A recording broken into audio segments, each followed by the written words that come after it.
Hey everyone, and welcome back to the channel. Have you ever looked at a room and thought, something's missing?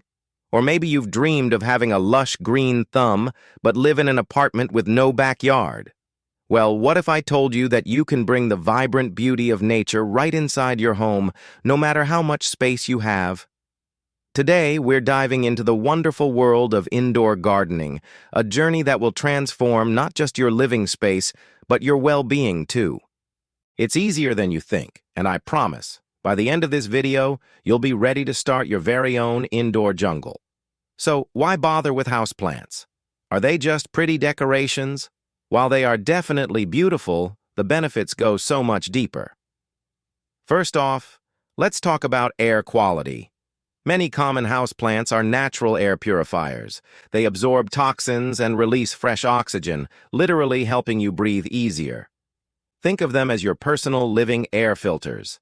Then there's the aesthetic appeal. A splash of green can instantly make a room feel more alive, more welcoming, and more stylish. Plants can soften modern decor, add a pop of color to a neutral palette, and fill empty corners with life. But for me, the most significant benefit is the impact on my mood. There's something incredibly therapeutic about caring for a living thing and watching it grow. It reduces stress, boosts creativity, and connects us to nature, even when we're stuck indoors. It's a simple form of mindfulness that can make a huge difference in your daily life. Now, I know what some of you are thinking. I kill every plant I touch. I hear you, and that's why we're starting with the superstars of the low-maintenance world. These are the 5 easiest care plants that are practically indestructible. First up, the snake plant, also known as mother-in-law's tongue. This plant is the definition of resilient. It can tolerate low light, infrequent watering, and general neglect. Seriously, it thrives on being ignored. Its stiff, upright leaves add a modern architectural touch to any room. It's the perfect plant for beginners or anyone with a busy schedule. Next, we have the glorious pothos. You've probably seen its heart-shaped leaves trailing from shelves or hanging baskets. Pothos is incredibly versatile and can grow in low light or bright indirect light. It's also very forgiving if you forget to water it. One of its best features is how easy it is to propagate. Just snip off a vine, pop it in water, and in a few weeks, you'll have a new plant ready to pot. It's the plant that keeps on giving, making it perfect for sharing with friends. Our third plant is the ZZ plant. If you consider yourself a true plant killer, this is your match. The ZZ plant is a champion of drought tolerance, thanks to its underground rhizomes that store water. It prefers to be on the drier side, so you're more likely to harm it by overwatering than underwatering. With its glossy, dark green leaves, it looks almost artificial, but I assure you it's very much alive and requires almost no effort to keep it that way. It's a fantastic choice for offices or rooms with little natural light. Coming in at number 4 is the classic spider plant. This one is a retro favorite for a good reason. Not only is it a powerhouse at purifying the air, but it's also incredibly fun to watch grow. It produces little baby plants, or spiderettes, that dangle from the mother plant like spiders on a web. These can be easily repotted to create new plants. Spider plants are adaptable to various light conditions and are pretty clear about their needs, making them a great learning plant for beginners. Finally, we have the elegant peace lily. This plant adds a touch of sophistication with its beautiful dark leaves and stunning white flowers, which are actually a special type of leaf. The peace lily is famous for one particular trait. It droops dramatically when it's thirsty. This takes all the guesswork out of watering. Just wait for it to tell you it needs a drink, give it some water, and watch it perk back up within an hour. It's like having a plant with its own built-in alert system, and it prefers medium, indirect light. So, you've chosen your new green friend. Now what? Let's cover the 4 pillars of basic plant care: watering, light, soil, and pests. First, watering. This is where most people go wrong, usually by overwatering. The golden rule is to check the soil first. Stick your finger about an inch or 2 deep. If it feels dry, it's time to water. If it's still moist, wait a few more days.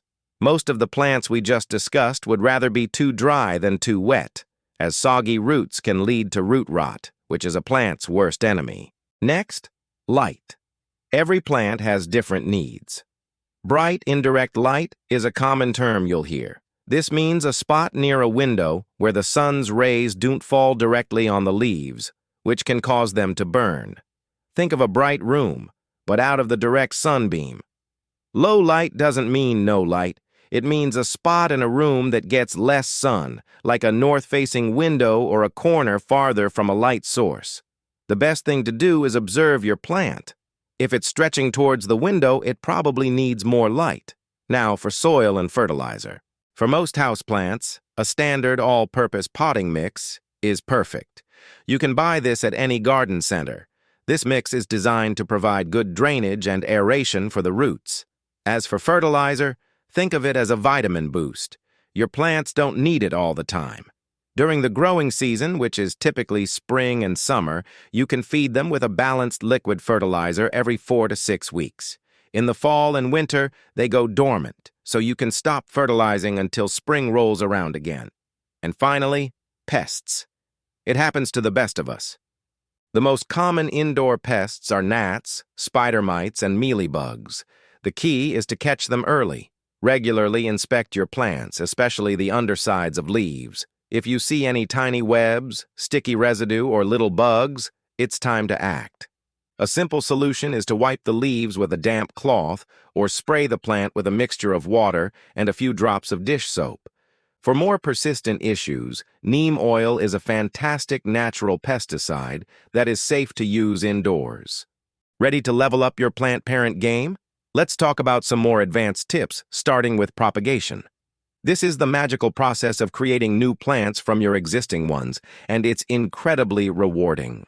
We already mentioned how easy it is with pothos and spider plants. For many vining plants, you can take a cutting that includes a few leaves and a node that s the little bump where the leaf meets the stem. Place this cutting in water and wait for roots to appear.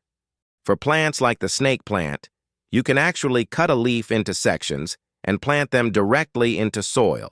It's a fun and free way to expand your collection.